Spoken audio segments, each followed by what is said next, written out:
में से कई लोगों को ये पता नहीं होगा कि श्री राम मंदिर निर्माण के दौरान भी प्रधानमंत्री नरेंद्र मोदी ने कई ऐसे सुझाव दिए जिससे श्री राम मंदिर की दिव्यता और भव्यता में इजाफा हुआ है। इसके साथ साथ मंदिर सामाजिक समरसता का संदेश भी देगा।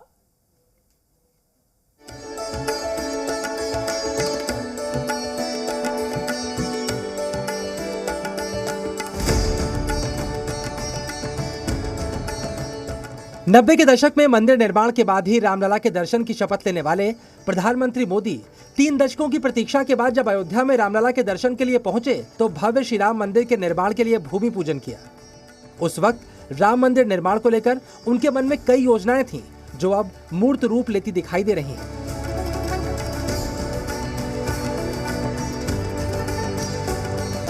प्रधानमंत्री के निर्देश पर श्री राम मंदिर के निर्माण में आधुनिकता, संस्कृति और अनेकता में एकता का भी ख्याल रखा गया है। श्री राम मंदिर में कुछ ऐसी घटनाएं भी होंगी जो चमत्कार जैसी प्रतीत होंगी, लेकिन वो विज्ञान और वास्तुकला का कमाल होंगी। ऐसा ही एक चमत्कार होगा अगली रामनवमी के दिन। जो शिखर है उससे सूर्य की किरण आएगी केवल रामनवमी के दिन, और ठीक 12 बजे वो इस प्रकार से रिफ्लेक्ट होगी कि वह भगवान के माथे पर पड़े, मस्तक पर। हाँ। तो यह भी अपने में एक टेक्नोलॉजी का स्वरूप होगा, कुछ क्षणों के लिए होगा, और ऐसा प्लान किया है हमारे पुणे की एस्ट्रोनॉमी इंस्टीट्यूट है और सेंट्रल बिल्डिंग रिसर्च इंस्टीट्यूट कि अगले 20 वर्ष सूर्य का जो भी मूवमेंट होगा उसके अनुसार वो सही ढंग से रामनवमी के दिन आता है। तो सर ये अगली जो रामनवमी आने वाली 2024 में, तो हम ये मानकर चले कि उस रामनवमी के दिन रामलला के मस्तक पर सूर्य की किरण सीधे पड़ेगी? पूरी संभावना। आपको ये जानकर हैरानी होगी कि श्री राम मंदिर में होने वाली ये विशेष घटना कोई संयोग नहीं, बल्कि प्रधानमंत्री मोदी के सुझाव को CSIR और CBRI जैसी संस्थाओं ने सच साबित करके दिखाया है। मुझे याद आ रहा है, मैंने 2021 में जब आपका इंटरव्यू किया था, आपने मुझे बताया था कि ये सुझाव प्रधानमंत्री मोदी की तरफ से आया था कि रामनवमी के दिन रामलला के मस्तक तक किरण पहुंच सके सूर्य की। ये सही है? ये सुझाव अभी भी सही है, क्योंकि उन्होंने ही इतना ही नहीं कि उन्होंने सुझाव दिया। हाँ। उन्होंने कृपा की। हाँ। कि सेंट्रल बिल्डिंग रिसर्च इंस्टीट्यूट और CSIR जिसके अंडर में सब आते हैं, उसके डायरेक्टर जनरल से कहा कि ये काम मैं आपको सौंप रहा हूँ और इसको आप अपनी जो लेबोरेटरीज हैं उनसे जोड़ के बनवाएं। इसीलिए उन्होंने पुणे की एस्ट्रोनॉमिकल इंस्टीट्यूट को ढूंढा, सेंट्रल बिल्डिंग रिसर्च इंस्टीट्यूट को ढूंढा, और बेंगलोर में जो इसको बना सकते हैं एक प्राइवेट सेक्टर के लोग, उन सब को मिल करके ये किया गया। तो एक तरीके से सुझाव के अलावा इसके होने में उनका आशीर्वाद था। प्रधानमंत्री नरेंद्र मोदी ने न सिर्फ श्री राम मंदिर के लिए भूमि पूजन किया, बल्कि इस बात का भी पूरा ख्याल रखा कि मंदिर निर्माण के दौरान किसी भी तरह की परेशानी न आए। भले ही प्रधानमंत्री का शेड्यूल कितना भी बिजी हो, लेकिन अगर बात श्री राम मंदिर की होती तो किसी भी वक्त हर बाधा को दूर करने के लिए वो तैयार दिखे।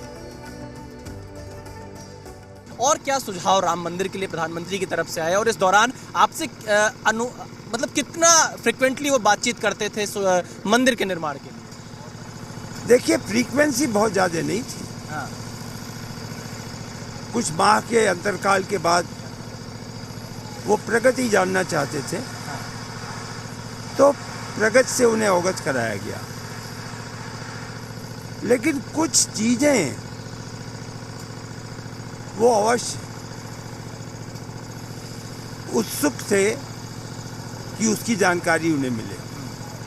उनकी पहली उत्सुकता तो थी कोई कठिनाई तो नहीं है, और यदि यह जवाब मिल जाए उन्हें कि निर्माण में मुझे कोई कठिनाई नहीं है, तो लगभग वार्तालाप का कंक्लूजन खत्म हो जाता है। श्री राम मंदिर के निर्माण के लिए दिए गए प्रधानमंत्री के सुझावों की एक लंबी फेहरिस्त है जो संपूर्ण भारत को अयोध्या धाम और श्री राम मंदिर से जोड़ने का काम करेगी। श्री राम मंदिर परिसर में ऐसे कई छोटे छोटे मंदिर नजर आएंगे जो सिर्फ राम भक्तों की आस्था का केंद्र नहीं होंगे, बल्कि देश भर के राम भक्तों को राम नगरी से जोड़ेंगे। मंदिर इस प्रकार बनाओ कि भारत के हर दिशा से आने वाला भारतीय और जो विश्व में भारतीय है उसको यह विश्वास हो कि वो अपने मंदिर में जा रहा है। ऐसा नहीं लगे कि ये नॉर्थ इंडियन टेम्पल है। इसलिए कोशिश की गई है, कुछ की गई है, कुछ आगे होगा। जैसे साउथ में गोपुरम होता है, आने वाले वर्ष में हम कोशिश करेंगे कि गोपुरम का निर्माण भी हो। आपने वेस्टर्न इंडिया में परकोटा शब्द सुना है। परकोटा इज ए बाउंड्री। यहाँ पर वो बाउंड्री भी है, परिक्रमा मार्ग भी है, मंदिर की परिक्रमा। तो हमने परकोटा का व्यवस्था की है। एक उन्होंने यह भी कहा था कि सोशल हार्मनी का मैसेज मर्यादा पुरुषोत्तम राम ने बहुत प्रभावी ढंग से दिया जब वो वनवास में गए। जिससे जिससे मिले वो, तो वो कहीं न कहीं ये संदेश दे रहे थे कि भारत विभिन्न समुदायों से मिलकर एक देश बना है, उनसे उनका मिलना आवश्यक था।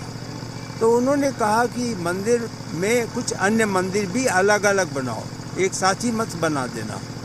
तो अब हम लोग जो मंदिर बनेगा उसमें, जैसे आपको उदाहरण दूं कि सबरी माँ का मंदिर बनेगा, निषाद जी का बनेगा, अहिल्या जी का बनेगा,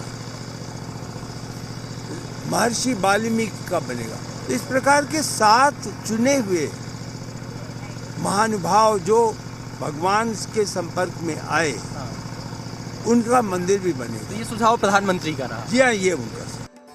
प्रधानमंत्री श्री राम मंदिर के बारे में अक्सर कहते हैं कि प्रभु श्री राम का यह धाम पूरे भारत को नहीं बल्कि पूरे विश्व को संदेश देगा। अब दुनिया भर के राम भक्तों को 22 जनवरी का इंतजार है, ताकि वो श्रद्धा, आस्था, संस्कृति और परंपरा के प्रतीक श्री राम मंदिर में रामलला के दर्शन करके अनेकता में एकता, वसुधैव कुटुंबकम और विश्व शांति के संदेशों को आत्मसात कर सके।